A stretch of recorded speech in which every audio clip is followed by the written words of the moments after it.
My name is Zander Abbott, and I'm the president and CEO of Northfield Hospital and Clinics. We are a small community hospital in rural Minnesota. We have 37 beds and 5 clinics. We sit right on the line of Rice and Dakota County, so we serve citizens and all individuals from Rice and Dakota County. I'm here today to provide more of a specific example of everything you've heard. Everything you've heard this morning aligns with what we're experiencing at Northfield Hospital and Clinics. In addition to the challenges that we see around the Medicaid eligibility reductions, which we anticipate will be a 1 to 3% reduction in our net revenues, we also see challenges with the premium tax credit expiration, another 1 to 3% reduction in our net revenue. We're also interestingly positioned as a small community hospital in the sense that we're just big enough that we're not qualifying for critical access hospital status. So critical access hospitals are those that are fewer than 25 beds and more than 35 miles from another hospital. We're a little too close to our colleagues in Faribault and Burnsville, and our census is a little bit too high. So as a result, we don't have the cost-based reimbursement that critical access hospitals have, which allow them to flourish in rural cities.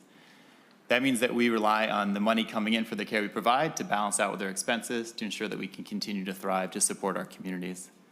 One of the ways that we've been supported in that is through a federal bill that allows an enhanced payment for low-volume adjusted hospitals. Unfortunately, this is another program that was not renewed and expired as of October 1st. This is another 1 to 3% reduction in our net revenues. All of these things stack together to hit us with a 3 to 9% reduction in overall revenues. Northfield Hospital and Clinic has been around for 100 years.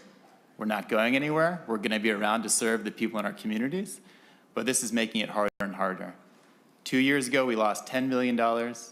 Last year, we lost $5 million. This year, we're shooting hard to break even, and that's been a real challenge as we've entered all of this uncertainty in the markets. One of the areas that we really have been focusing on is obstetrics. We heard from the individuals who live in our city and our region that access to labor and delivery and maternity care is incredibly important. As a result, we as an organization have gone against the trend of declining access to maternity care in rural settings, and we've invested in OBGYNs, invested in midwifery, invested in pre and postnatal care. This has really been a positive thing for our community. We've seen our births increase year over year as others across our region close their birthing services. We see this continuing into the future because, as you've heard today, this is not just more of the same. This is a fundamental shift in how healthcare will be delivered in rural America. We are going to be experiencing that each and every day in the upcoming years. We anticipate that other community hospitals, as you just heard, are at greatest risk of closure. So while Northfield Hospital and Clinic is going to continue to serve our communities, the demand on us will grow into a larger and larger region, with patients traveling further and more frequently to get access to care at Northfield Hospital and Clinic. This means that we're going to need to partner with you and others across the state and in leadership positions to look at healthcare in rural settings totally differently. A lot of what we've been doing for the past decades isn't going to work anymore. I look at the example of OBGYN, obstetrical care. As other community hospitals close their labor and delivery units, and then they come to Northfield Hospital and Clinic, we now need to grow our labor and delivery clinics. This isn't possible due to moratoriums on inpatient beds in the state of Minnesota. We need to work creatively to think about what are new models of allowing reallocation of rural OB beds or rural access to care. Our emergency department is another area where we have a high volume of Medicaid patients and uninsured and charity care. We have an ambulance service that provides care, and we also provide excellent care in our EDs. The EDs are getting busier and busier with sicker and sicker patients. We're seeing this now. This is going to amplify in the future. This means our EDs are full, which means that our hospital beds are full, which means that patients will wait longer for care.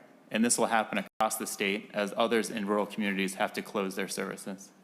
We need to prepare for this by expanding our EDs, expanding our access to care, and we need to partner across the state to understand how we can ensure that these essential services and communities are appropriately funded to make sure that they don't totally disappear, especially when you think about our community hospitals that are becoming rural community referral centers for larger and larger geographies.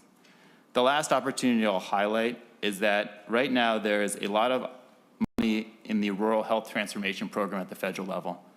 These dollars are going to be essential for hospitals like Northfield Hospital and clinics. We need to make sure that we partner across our state to submit a proposal that gets the most of these federal dollars into our rural hospitals as possible. We're part of a clinically integrated network. As an independent, city-owned governmental hospital, Northfield Hospital and Clinic is able to be very responsive to our local community.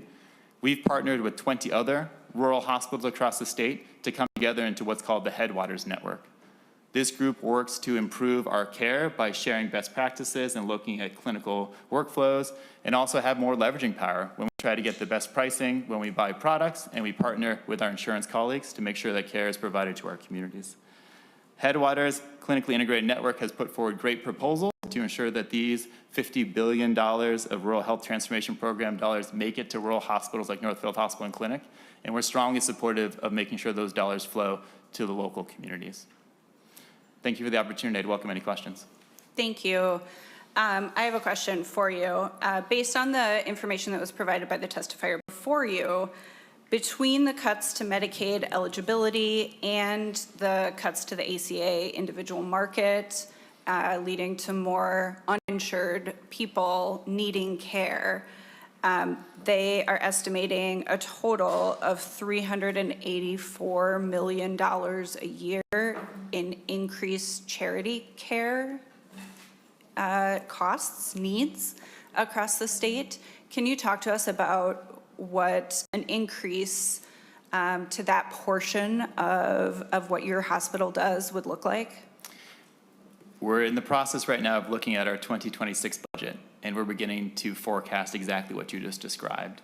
And so we're looking at upwards to 10% total reduction in our net revenue. We break even at best, so that means we need to reduce our expenses by 10%. As we think about our expenses, the majority of expenses in a hospital and health system are staff cost and staff time. And so we're looking seriously at all the services we provide in our community. Northfield Hospital and Clinic is committed to providing those services, and so we're working hard to think about how to do it more efficiently, do a higher volume, make sure that we get the best pricing we can on supplies, but it's putting a lot of pressure on our bottom line.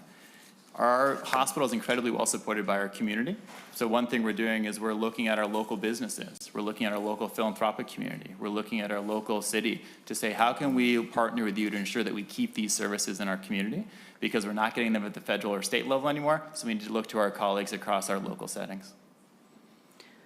Thank you very much. We appreciate your testimony. Thank you.